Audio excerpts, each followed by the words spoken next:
საქართველოს მიერ რატიფიცირებული იქნა გაეროს 2006 წლის კონვენცია შეზღუდული შესაძლებლობის მქონე პირთა უფლებების თაობაზე.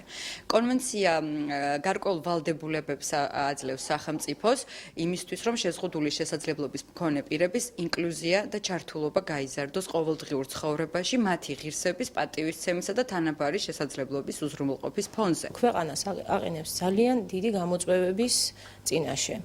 ანუ უნდა მოხდეს მთლიანად ადაპტირება გარემოსი, მათი ჩართვა საგანმანათლებლო პროცესში, დასაქმების მხრივ, სამედიცინო სერვისების მიწედების მხრივ ეს ძალიან დიდი გამოწვევაა.